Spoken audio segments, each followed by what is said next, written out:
Ассалаумағалейкум қазақ елі, сіздермен бірге мал байлау арнасы. Алдыңғы видеода көрсеткендей осы биені және қасындағы бордақы биені базарға апарып сатам деген болатынмын. Сол туралы қазір толығырақ айтатын боламын, және де өзімнің малдарыма қалай жем берем, қалай су берем, соны қазір толығырақ көрсетіп айтатын боламын. Алдыңғы видеода көрсеткендей осы құлынды биені және қасындағы бордақы биені мал базарға апарып сатам деген болатынмын. Ол видеоны көрмегендер болса, сілтемесін комментарийға және описанияға қалдырып кетемін. Сол жерден көріп түсініп алсаңыздар болады. Алдыңғы базар осы биені, құлынды биені базарға апарған болатынбыз. Бұл бие өтпеді. Қазір көктемгі мезгіл болғандықтан барлық биелер туып сондай отқаннан кейін құлынды бие көп. Сондықтан бұл бие өтпеді. Пока сауа береміз бұл биені. Ал осы биемен бірге апарған қасындағы бордақы бие өтті. Бармақ қазысы бар етін 450 мың теңгеге өтті. Ол сатылған бордақы биені қазір мына жерге суретін көрсетіп қоямын. Сатылған бордақы биені біз құлынды бие кезінде алғанбыз. Құлынын бөлек саттық, сүтін бөлек саттық.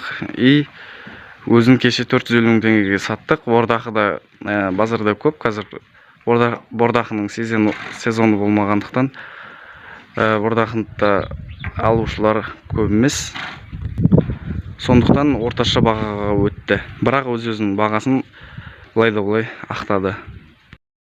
Енді мынау биені қайтып апармаймыз, ары қарай сауа береміз. Сүті нормаль болып тұр, бірақ ипшегінің тесігі тар, сол ғана минус болып тұр, қалған бәрі нормаль. Мынау болса алдыңғы базарға әкелген биеміз. Қазір нормаль сүт беріп тұр. Еті төмен болып қойған, қазір нормаль болып ет алып келе жатыр. Мынау болса үшінші бие, 2-3 апта болды келгеннен мынау құлыны. Қазір осыларға қалай су берем, қандай жем берем, соны көрсететін боламын. Биелерге осы астаумен берем суды, ал құлындарға болса шелектермен толтырып алдарына апаратын боламын. Қазір астауды суға толтырып алайық. Достар, суымызды толтырып алдық. Енді осыған биелерді жетектеп келіп суаратын боламыз. Құлындарды болса осы шелектермен, бұзауларды атты осы шелекпен суарам. Міне достар, әрқайсысын осы корытаға әкеліп жетектеп суарам. Міне уже екінші бие ішіп жатыр. Ана жақта ана бие тұр, қазір осыны суарам, сосын қандай жем беретінін көрсетемін. Міне достар, сауын бие. Өткен жолғы видеода көрсеткенмін, астыңғы ернім осындай сәл нерв кеткен ба, сондай короче. Су ішкенде де осылай байқалады. Сәл астынан су кетіп. Бірақ шөп, жем бәрін ұрып тұр.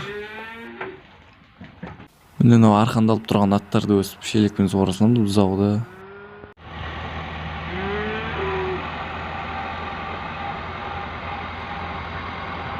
Міне достар, жем берейін деп жатырмын. Қазір үйде биелерге біз арпа сабан дәнмен беріп жатырық. Қазір оларға ештеңе қоспай, только кебек бере салам. Қазір үйде арпа жоқ.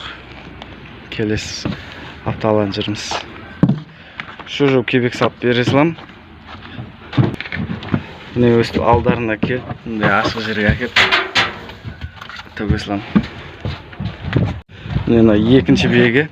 Бұларға шлейхатты көп жем бермейміз, бұрын көп бере беретінбіз. Қазір үйт бермейміз, себебі бұлар бұрын сауылмаған биелер.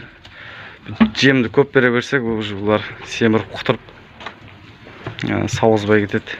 Алдында бір бие сүйткен етін, содан бері жемді аз беретін болдық бұларға. Ерні құрыған бие, аузы өйтіп, короче, астыңғы нерв кеткен ба, өсіп шашып туып жейді бұл бәле. Сәл мінез бар енді. Құлындарға да жарты жол берем.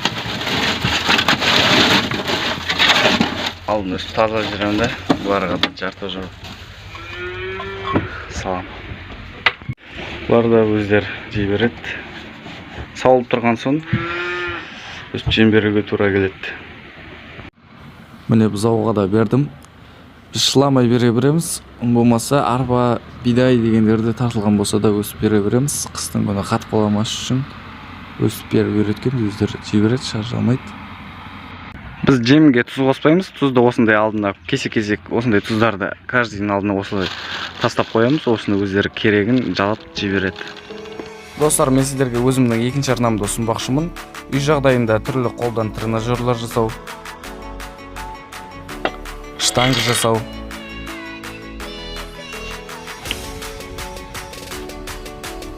түрлі жаттығулар,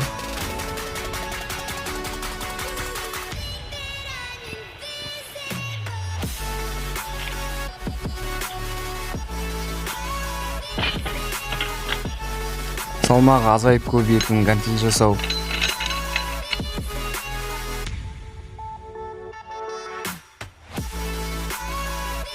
үй жағдайында қолдан гир жасау деген сынды тақырыптағы видеоларға қызықсаңыз, онда төмендегі сілтеме бойынша және бірінші комментариядағы сілтеме бойынша өтіп, екінші арнама жазылуларыңызды сұраймын.